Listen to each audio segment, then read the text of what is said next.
Chris Jones has showed up every day in this camp. He is lighting it up and bringing the energy.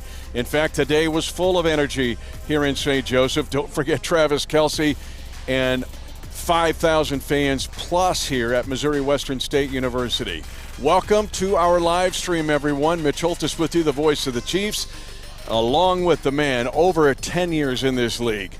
His best years were as a Chief, obviously time with the Washington Commanders, and also time with the Houston Texans and the Philadelphia Eagles, where he's coached by Andy Reid. Shawn Barber, barbershop himself, the Spider-Man.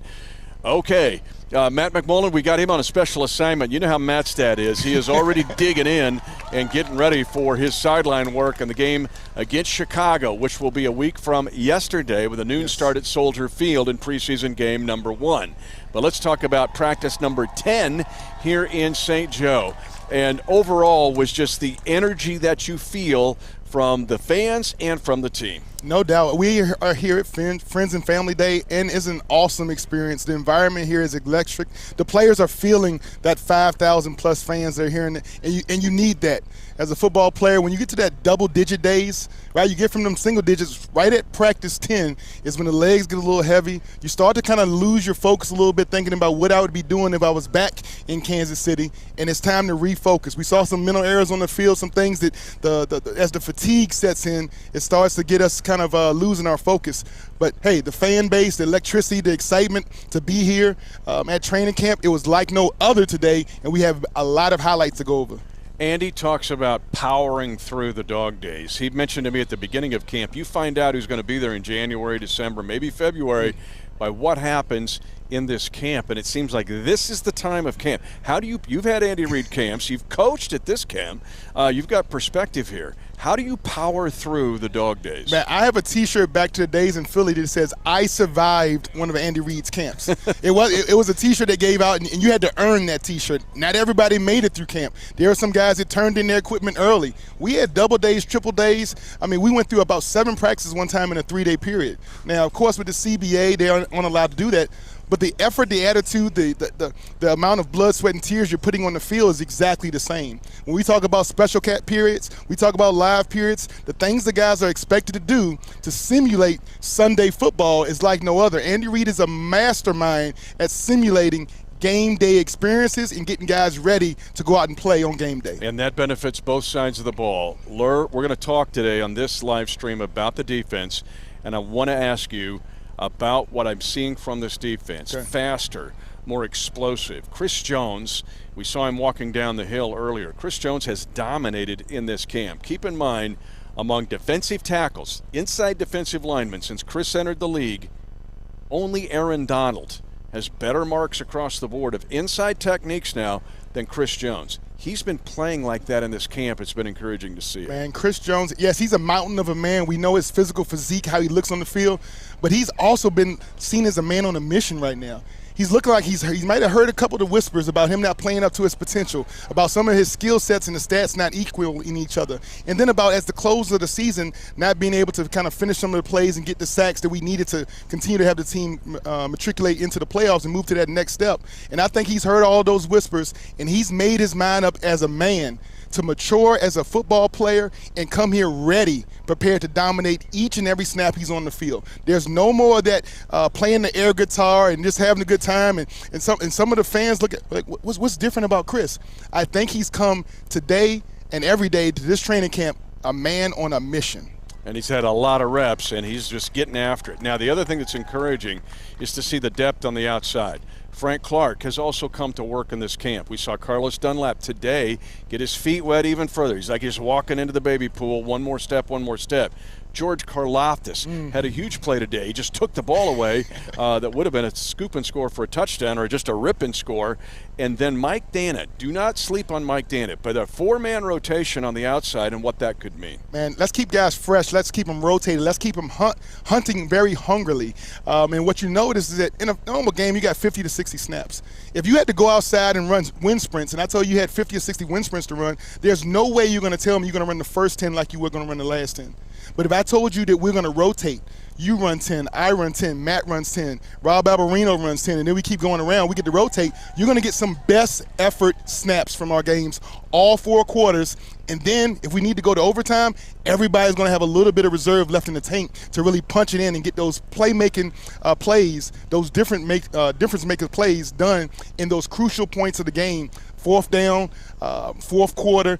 Those game-making decision plays are going to be made each and every time. So, hey, we'll be fresher across the board, and then we can actually sustain throughout the season. As we get into the 3rd and 4th quarters of the season, we'll have guys playing fresher with more energy and excitement. So I look, man, there's nothing more I loved when we signed Carlos Dunlap is to think about that 4-man rotation on the edge. It's going to be something the team's going to have to game plan, and they're going to be something to reckon with all season long. And this isn't about March, April, May noise or June noise or just talk. This is showing up in camp, and it's very, very real with this defense. The other thing is the mindset. They have now played with the last 2 days, especially in the special category, with pressure, coverage, and confidence. We're going to hear from Juan Thornhill in here a bit, but there's a mindset now. The confidence is growing in this defense. Oh, definitely. And like you said, I think it was we talked about it earlier with Chris Jones coming with that man on a mission. But when that guy's a leader in your locker room, and you know his skill set, you know his talent, you know how much he's respected, and when he's able to let that same kind of air and atmosphere kind of infiltrate throughout the defensive line, throughout the defensive tackles, it goes to the second level. If I'm a linebacker lining up against 4 studs, and I know that the offense is a little bit back on their heels because they know that these 4 guys can get it done, that allows me to be downhill attacking. It allows me to be more aggressive at the linebacker position. So it's going to be something that pays benefits in the linebacker, and then also in the secondary when you talk about coverage. You can play a little bit tighter, a little bit closer to your coverage because you know we got guys 4 on 5. We got 3 or 4 of those guys going to be on 1-on-1s, and not many guys, not many teams that we're going to face this year or throughout the league have enough guys to go 1-on-1 with the 4 guys we just named coming after the quarterback. I know it's August the 7th, but it's my prediction it will be the surprise unit of the AFC this year is this defense. Now, a guy who has perspective is Juan Thornhill. This is his 4th training camp, and keep in mind he tore his ACL right before the run to the Super Bowl 54 championship. He's fought his way back, but Juan Thornhill kind of epitomizes this defense. He gives you a 4-year perspective, but he will tell you that this group is just a different group, and he's reborn. When you got perspective, because you got 4 years of perspective here, how much is this defense starting to kind of snap together? I mean, you can see it each and every day. Like, guys are starting to play with a lot more confidence, playing really physical, playing fast. So the defense is coming together big time. We're starting to build that real good bond, and guys are like starting to hang out a lot more. So we're starting to treat each other more like brothers. And when you're treating each other like a brother, you're going to play harder for the guy that's next to you. I'm also seeing the combination of coverage and pressure. How much of that has continued to grow? Because it seems like there's been more pressures here early in this camp and with coverage. I mean, if you can send the pressure on the quarterback, it's going to allow us to cover better. Because if you're covering for 2 seconds, it makes things a lot easier. So, and that's when plays start to happen. Quarterbacks start to get a little nervous in the pocket, and we start to get more interceptions. That's what the fans want to see. That's what we're going to give them. What about the run fits and run defense and your 9-on-7 work and your teamwork when it's team run? I mean, the front is doing a heck of a job. They've been real physical, and the ball carrier is not really getting to the secondary I'm going to be honest, like not much at all. And if they get back there, it's because they let him go. But with us in the secondary, we're not allowed to hit, but I see the guys making really good fits, and it just shows that we're there to make that play. Juan, for you personally, it just seems I'm seeing the 2019 Juan. Okay, I see him. He's back. What about where you're at physically, mentally, and emotionally? I'm at my best. All around. Mentally, I'm strong as strong as you can be, and physically, I'm back and better than 2019. I'm saying that now. I'm really excited for this season. I feel like a lot of plays will be made, and I said it before, all-pro season. They might not give me all-pro, but I'm going to have an all-pro season. I'm telling you that now. Final question. We do a lot of 3-safety nickel. Sometimes we'll do 3-safety dime. You working in concert, whether it's with REID or with Cook or with Bush. What about working with those guys? I mean, it's a lot of fun. Like, guys are like moving around. It's gonna make it hard on the quarterback, because with Bush moving around, with J. Reed moving around, and Cook moving around. It's just showing a bunch of like diversity, and guys can do like a bunch of different things. Like, and the quarterback's not gonna be able to know what we're doing on the field. It's just gonna make it real hard for him.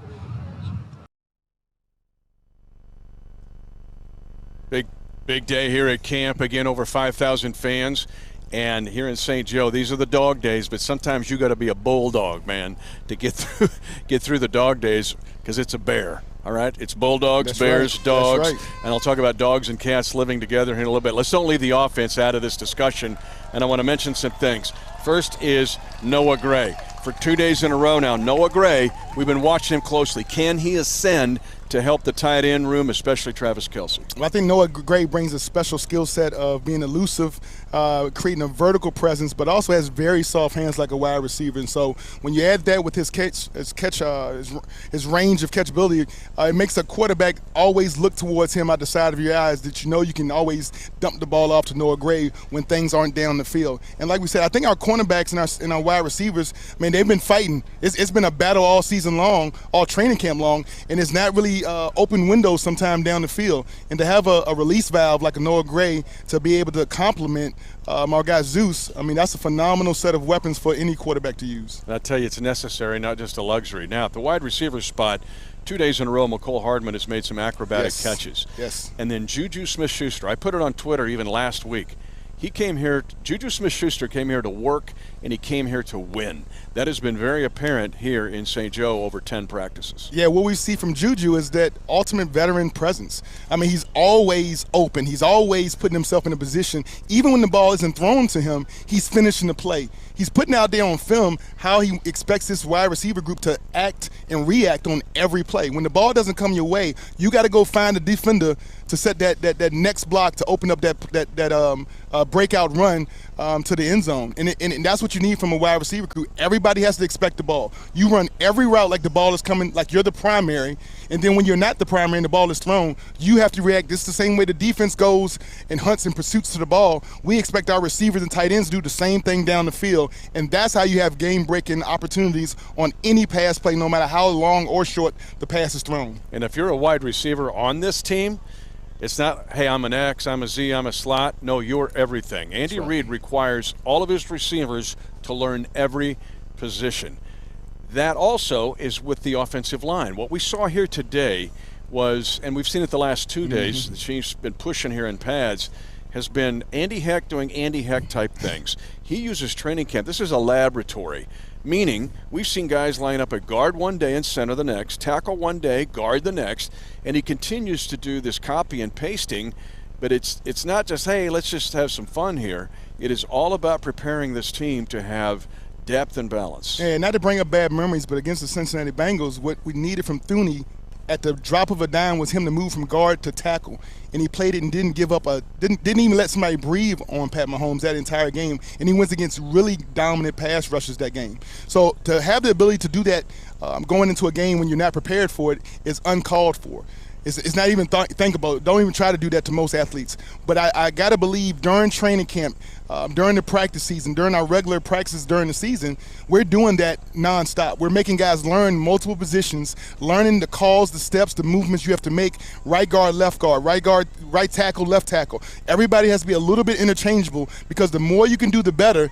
And then it leads to, hey, we become also impervious to injuries. Any kind of injury that happens on that line, you're not trying to fill the hole because of an injury with the unproven guy, because if you have 7 or 8 guys that can be interchanged, you can always find what's that best matchup with the best mix of offensive line players to get us through that game, that situation, and keep our quarterback upright, clean, and untouched. And you find out who can handle it. Yes, sir. Who powers through the heat, who powers through 9-on-7, who can handle being a guard and a center and a tackle. Remember, there's only 7 offensive linemen usually on a game day that are active, and that means guys have got to do different things. As you mentioned, it's imperative.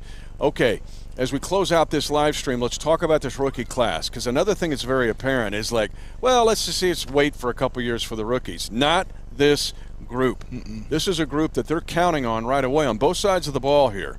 Okay, and on the defensive side, we're going to hear from the right corner, first-round pick in a bit, but it's something you and I talked about along with Matt McMullen even after they were drafted. We saw it in OTA, saw it in mandatory minicamp, and it's even better out here that this rookie class is emotionally mature, they're mentally mature, and they appear to be physically mature enough to be counted on from the get-go. We've seen Jalen Watson at corner and nickel. Yes. We have seen Joshua Williams.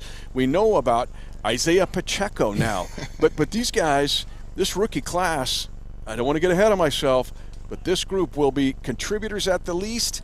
At the most, they could be special. And to take a team that was already a playoff Super Bowl contending veteran team and to sprinkle and mix in that ingredient of young, excited rookies with uber skill levels, intelligence, those type of details, not every team can do. You don't have the luxury of doing that.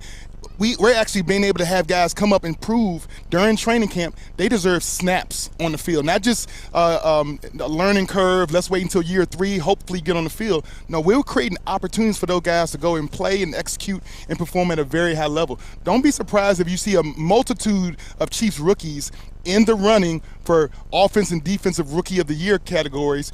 Like you said, especially the Greek freak coming off the edge. We got the cornerback from UW, being a starting corner in this defense with the amount of pressure that we're going to put on quarterbacks. And then the linebacker group, man. We got some young guys like Leo the Lion that can make plays starting out the gate, not only on special teams, but in the normal snaps. So at all 3 levels of the defense, we got rookies that are going to be expected to play, but also have the capability, the mindset, and the mentality that this is air and opportunity. Their moment is right now. They're not waiting to grow into nothing. They're not waiting to roll into nothing. They're going to go out there and show on the practice field why they deserve to play not only a few snaps, but some major downs on this team coming into 2022 season. Front and center. Yes, sir. Is Trent McDuffie. Yes. Starting right corner for this team, who also will tell you that with this rookie class, dogs and cats can live together.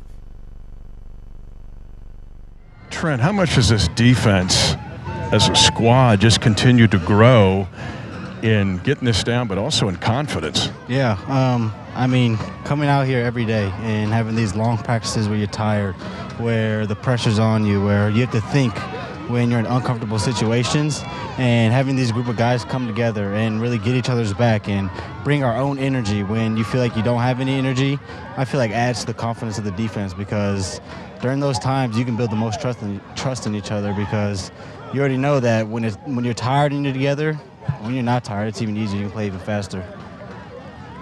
How much is the external talk of like everybody thinks this defense isn't going to be any good? How much does that motivate all you guys in every of the defensive rooms every day? I mean, look, we're at St. Joe's right now in training camp, in the dorms, around each other.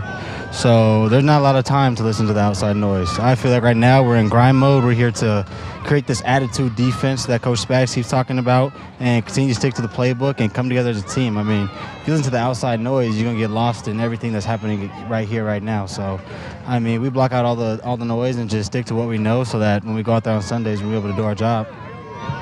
Tell me about the combination of scheme and technique. I mean, you're out there, you're a fighter pilot. Yeah. I call them the fighter pilots of the league. You're the Top Gun guys, but sometimes you got to win, like you were in a special cat today, but also scheme. What about working on your craft, but then also figuring out how you fit in the scheme? Yeah, I think a big thing right now, especially as a DB in the NFL, is just technique. Coming to a different team, different organization, especially coming from college, they teach you new things. And sometimes you're not used to it. Sometimes it may be uncomfortable, but sticking to it and coming out here with the game plan every day that you're just going to get better at one thing, I feel like it's a good mindset to have, because not everything's going to go perfect. And a lot of things we talk about in the DB room is late wins. It's just, maybe your technique doesn't work at the line. Maybe they get you at the top of the route, but being able to finish to the end and fight through the ball is something that can still get you the win at the end of the day.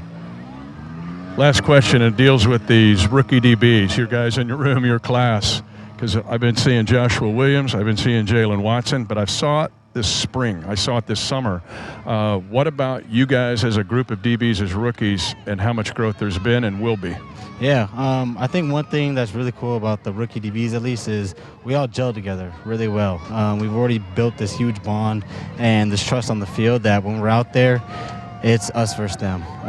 We're a confident group. We have a lot of fun together, kind of keep the relaxation in the room, but it's great going out there with these group of guys and just working and exploring our crafts together, because we're all from different parts of the country, but we can all add different techniques and moves to each other's games, where it makes it a lot more fun being out there.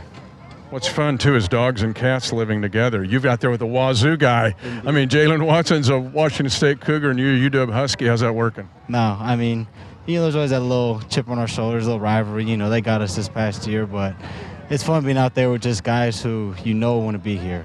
Guys who are confident, guys who want to learn the playbook, and at the end of the day, go out there and win. So being surrounded with guys like that around the program is just amazing to be a part of, because it makes my job so much more fun.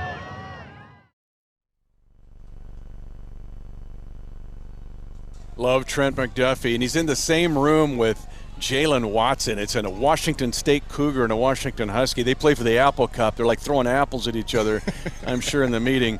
But this rookie class, I mentioned, very mature and moving forward. One of those guys is George Karlaftis.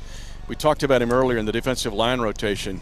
You played for a guy named Joe Cullen. Ooh. Okay, Joe Cullen was brought here to coach the defensive line, moving Brandon Daly to the linebackers. I've been watching, not some days, every day. It's like Joe Cullen is giving a physical to George Karlaftis. He's checking his hearing and everything else. He is up his tail. Coach Joe Cullen does a great job of checking a man's manhood. He wants to know, are you really about that noise? Do you really want that fire? Do you really want this heat? He talks about a hot LZ, it's a hot loading zone. It's military terms coming at you. How bad do you really want to be a part of this? Are you willing to sacrifice everything you can just for the opportunity of getting to that quarterback? And are you able to put it on the field consistently day after day to earn? Nothing is given to you. You got to earn every snap you get as a young man, and he's going to find out. He's going to find out the temperature of that defensive line room, but more specifically that rookie. He's going to find out the mental mindset of him. Is he going to be able to make a play when we really need it deep down, dig deep down? So that's what, I mean, he's been a man on a mission since I knew him at University of Richmond. He coached me hard. He coached me, he wears you out.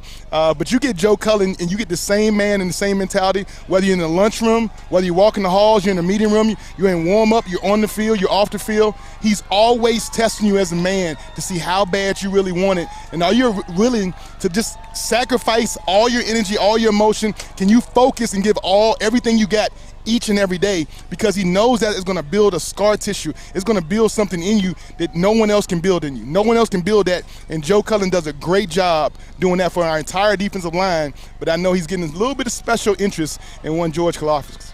I'm just saying that's one of the biggest stories of this camp are those guys. Chris Jones down the line, Turk Wharton, Derek Nottie, Colin Saunders. Gotta eat. And those outside defensive ends. And I'll throw Josh Kando in there. So give Joe Cullen, who's running the kennel there, and checking George Karlaftis every day.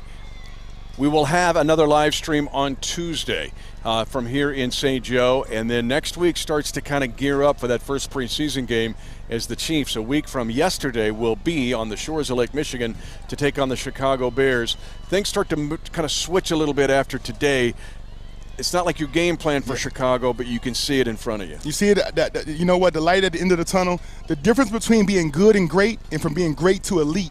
That's what these dog days and camps do. It teaches you that there is something in the mindset of good players who want to become great players, and then great players who want to become elite. And we're finding that out here through the blood, sweat, and tears as we prepare for the Chicago Bears.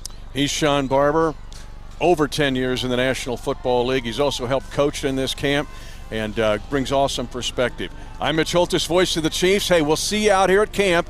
And if not, you can join us for another live stream on Tuesday.